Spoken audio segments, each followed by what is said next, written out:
It was a bright, sunny day in Sunville when Max Jordan pulled into the parking lot of his luxury car dealership, Royal Motors.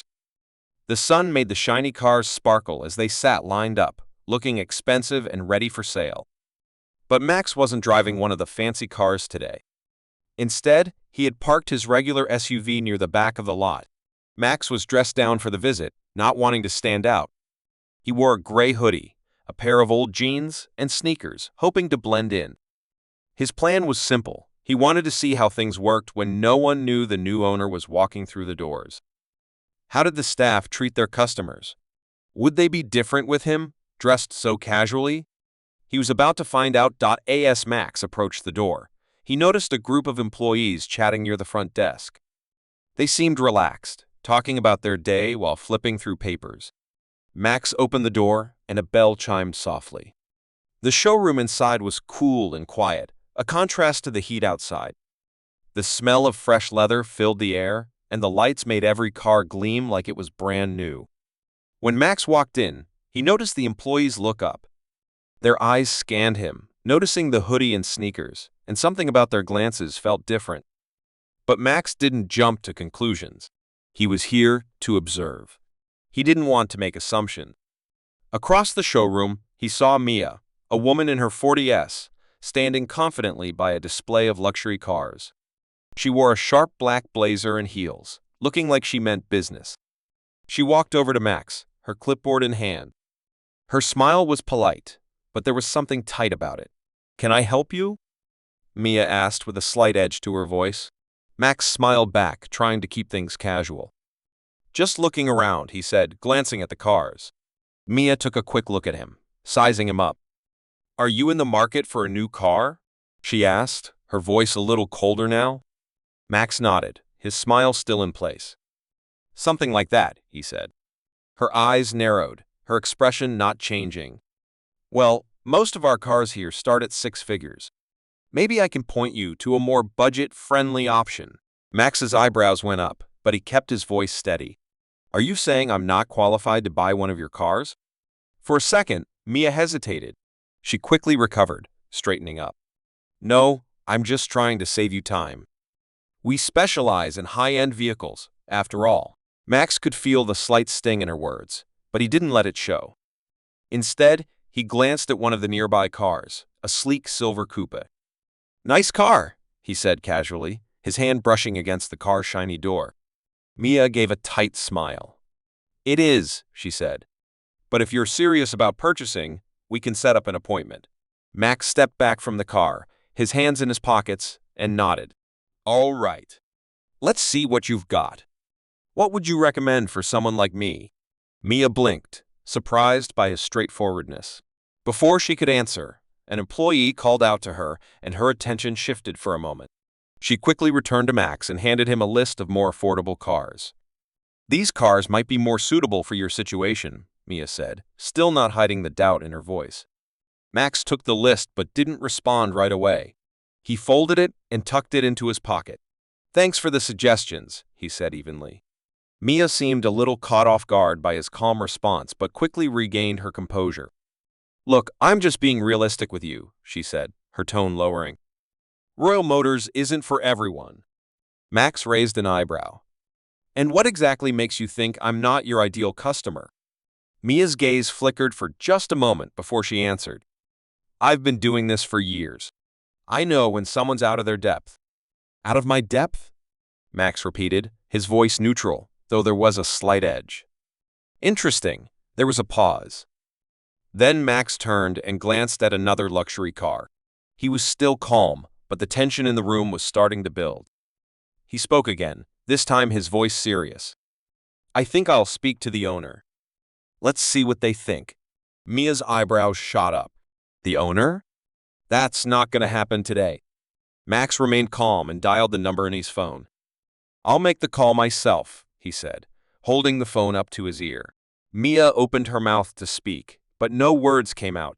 As Max spoke on the phone, the employees in the showroom started to notice the tension. Mia seemed to lose her confidence, watching as Max made the call. A few minutes later, the front door opened, and a sharply dressed man entered. He walked confidently toward Max. Mr. Jordan? He asked with a smile. Max stood up and shook his hand firmly. Thanks for coming, Vince, he said. Mia stood frozen, her eyes darting back and forth between Max and Vince. She was now realizing just who she was talking to, Max Jordan, the owner of the dealership. Elena, Vince said, turning to Mia, I see you've met Mr. Jordan. Mia's face turned red as she stammered out an apology. I didn't realize you were the owner. Max smiled, but it wasn't a warm one. It's all right, Mia. But let me ask you something. If I hadn't been the owner, would you have treated me the same way? Would you have shown me the same respect? Mia didn't have an answer. Max turned to Vince. I think it's time we talked about how things are done around here. Officer Rick Turner was known for being tough, his reputation solid around town. But today was different. Today, he was about to meet someone who would change his life forever. It all started on an ordinary Tuesday afternoon. Officer Turner was in his squad car, patrolling the streets, his mind lost in the usual routine. But when a call came in, he didn't know it would lead him to something much bigger.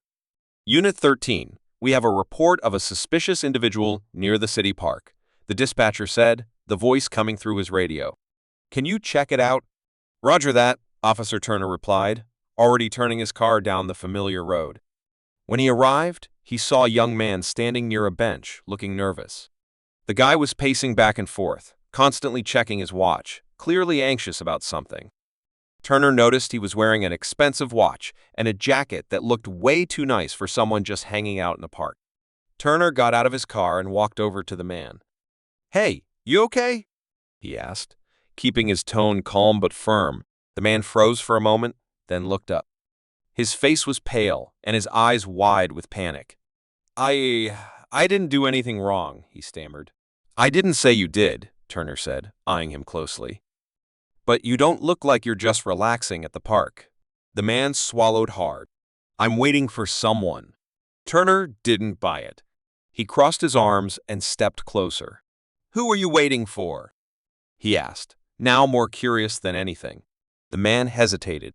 Just someone I know. Huh? And what exactly is someone you know doing in the park? Turner pressed, feeling like something was off. The man shifted uncomfortably, looking around as if he was trying to make a decision. He glanced at Turner and then quickly turned his head back to the street. I can't explain, he mumbled. Just as Turner was about to ask another question, a black sedan pulled up nearby. The man's eyes widened even more. He quickly walked toward the car, glancing at Turner one last time. Turner was now suspicious. Something wasn't right here. He didn't know if this guy was in trouble or just trying to hide something, but he wasn't about to let it slide. He decided to follow him at a distance. The black sedan slowly rolled down the street, the man in the jacket stepping inside.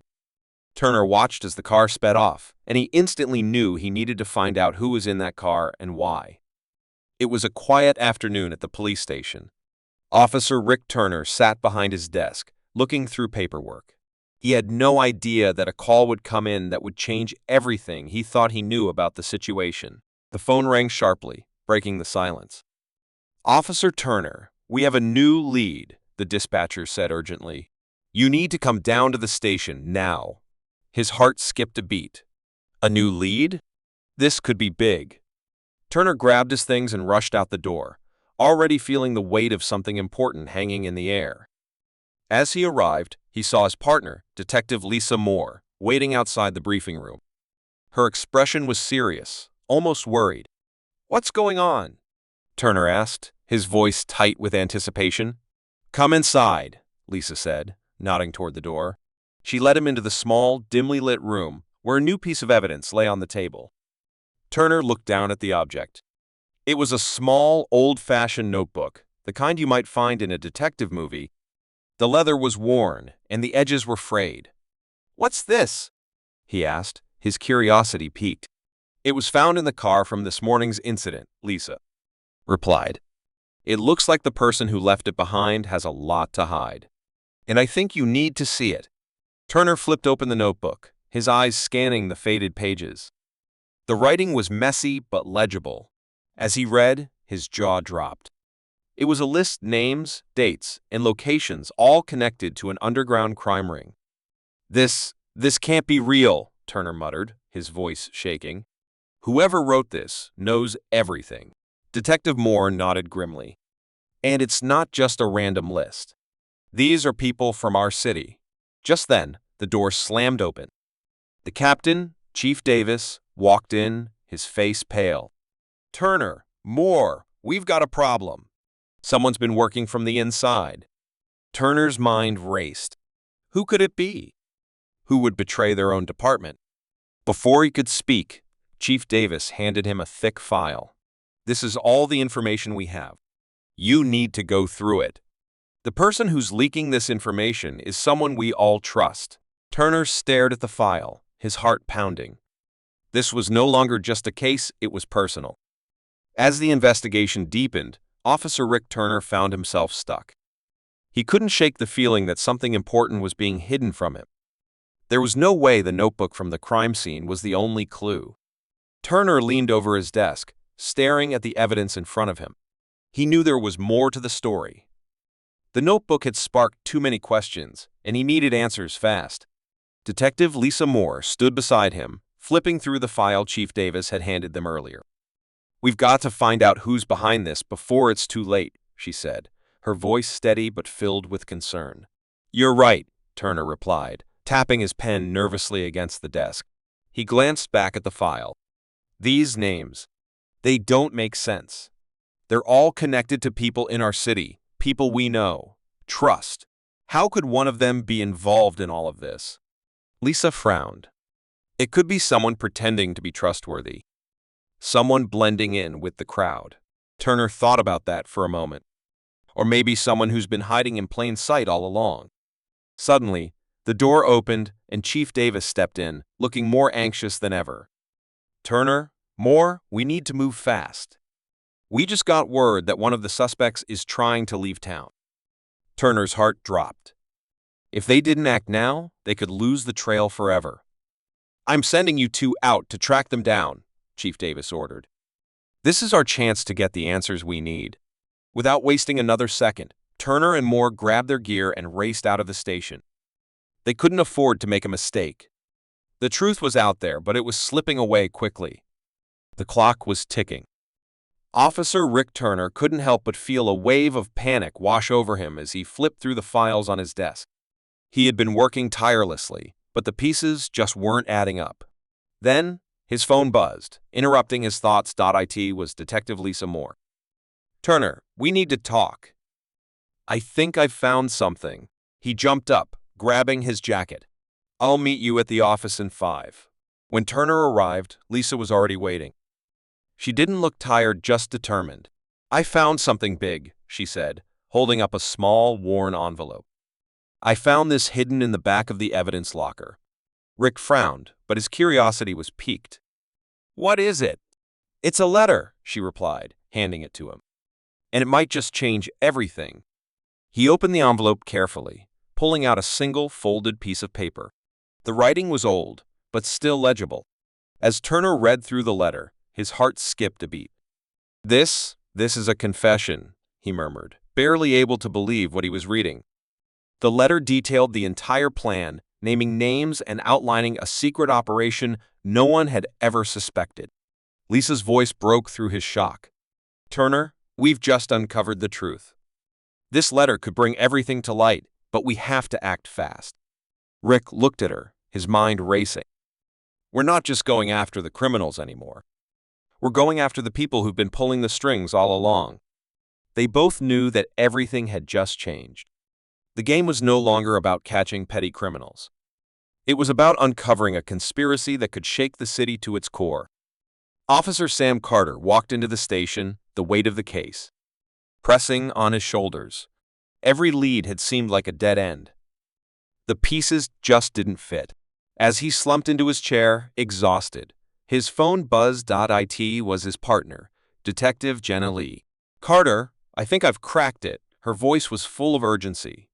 He shot up, heart racing. What do you mean? I've been going over the evidence again, and there's something we missed. It's in the old case file, the one we thought was closed, Jenna said. I need you to come look at it." Sam didn't waste another second. He grabbed his jacket and rushed to the desk where Jenna was waiting. She pointed to a thick folder covered in dust. "This," she said, "is the key." Sam opened the folder, flipping through the pages until something caught his eye. A photograph, one he hadn't seen before. It was of a man he recognized from a previous investigation. But what was he doing in this file? "What's this about?" Sam asked, confused. Jenna didn't respond right away. She stared at the photo for a long time. Finally, she spoke. "This man wasn't just involved in the crime we thought. He's connected to something bigger. And if we're right, this could lead us to the entire network." Sam's mind raced. The realization hit him like a punch. "We've been chasing the wrong people." Jenna nodded. "It's time we finally got to the truth." Detective Chris Anderson stared at the pile of papers on his desk. His mind was racing, but the answers weren't clear. What if everything he thought was true was actually a lie? He rubbed his eyes, tired after days of chasing leads that never seemed to go anywhere. But then his phone rang. "Chris, you need to see this," his partner, Officer Alex Garcia, said urgently on the other end. "What's going on?" Chris asked, trying to shake off his exhaustion. "There's something in the footage from the security cameras. I think it changes everything." Chris jumped up, feeling the adrenaline hit. He raced to the station's small surveillance room, where Alex was already waiting. "Here, look at this," Alex said, playing the footage. The video showed a man walking into a building late at night, something they had overlooked before. But this time, Chris saw something he hadn't noticed. "That's him," Chris whispered, staring at the screen. The man in the footage was someone they had thought was a victim, but now it seemed like he might be involved in the crime all along. "This is huge," Alex said, a mix of disbelief and excitement in his voice. "We've been looking in the wrong direction." Chris nodded. "We need to act fast. This changes everything." Detective Sarah Clark's heart pounded in her chest as she stared at the file on her desk. This case was supposed to be straightforward, but now it felt like a puzzle with missing pieces. She rubbed her temples, trying to think through the tangled mess of clues. Just when she thought she was getting nowhere, her phone buzzed with an unexpected message. "Sarah, you need to see this." "It's all connected," came the voice of her partner, Officer James Taylor. "Connected?" "How?"